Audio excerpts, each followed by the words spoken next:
ချမိုင်မှာနှစ်စဉ်နှစ်တိုင်းကျင်းပလေးရှိတဲ့ဒွိုက်စုတဲ့တောင်ချီကနေပြီးတော့တောင်ပေါ်ကိုလမ်းလျှောက်တက်တဲ့ပွဲဖြစ်ပါတယ်အဲ့ဒီပွဲကတော့သူကညနေဆောင်ကနေစပြီးတော့ဗောနော်ဒီမိုးလင်းတဲ့အထိကိုသွားပြီးတော့အဲ့လိုမျိုးခြေချင်းတက်ပြီးတော့ဖျားကိုပူဇော်တဲ့ပွဲဖြစ်တယ်ဗောနော်လာပြင်းနေမတိုင်မီတရက်မှကျင်းပလေးရှိတယ်တောင်ချီကနေပြီးတော့တောင်ပေါ်ထိသွားတဲ့လမ်းတစ်လျှောက်မှာလည်းအခုလိုဒီစတူဒီတာကျွေးတဲ့အကျွေးအမွေးတွေအများကြီးရှိတယ်ပြီးတော့သူတို့ဒီဖြောပြရေးတွေပြီးတဲ့ခါကျတော့အခုလိုမျိုးဒီလှဲ့တဲ့ပွဲလေးနဲ့ဗောနော်အများကြီးစီစီကားကားရှိတယ်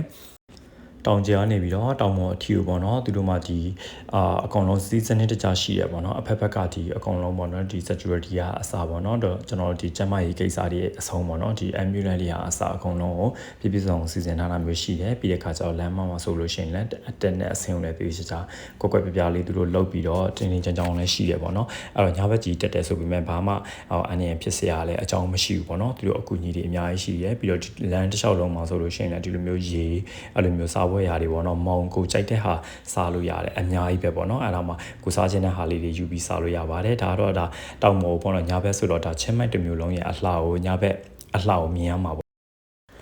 ဒီဒွိုက်စုတဲ့ဒါဖျားရည်မြင်ကိုရောက်ခဲ့ပြီပေါ့နော်ခါစပြီးတော့ညနေတက်လာတာတော့ည9နာရီကနေစပြီးတော့တက်လာခဲ့တာပေါ့နော်9နာရီတက်တာဆိုတော့ဒါ3နာရီခွဲလောက်တက်ခဲ့ရတဲ့ခရီးပေါ့နော်3နာရီခွဲလောက်တက်ပြီးတော့ဒါဖျားရည်မြင်ရောက်ပြီပေါ့နော်ဖျားရည်မြင်ရောက်တဲ့ချိန်မှာဟိုဖျားစီဒီရဲ့ဒီရည်မြင်အထီကိုထပ်ပြီးတော့နောက်တစ်ဆင့်တက်ရမှာပေါ့နော်အဲ့ဒါတော့စပြီးတော့တက်တာဒါတော့ဒီဖျားရည်မြင်ရောက်တော့လဲလူတွေကအများကြီးပဲအရန်တူတူကြိတ်ကြိတ်ရှိနေတယ်ပြီးတော့ဒါ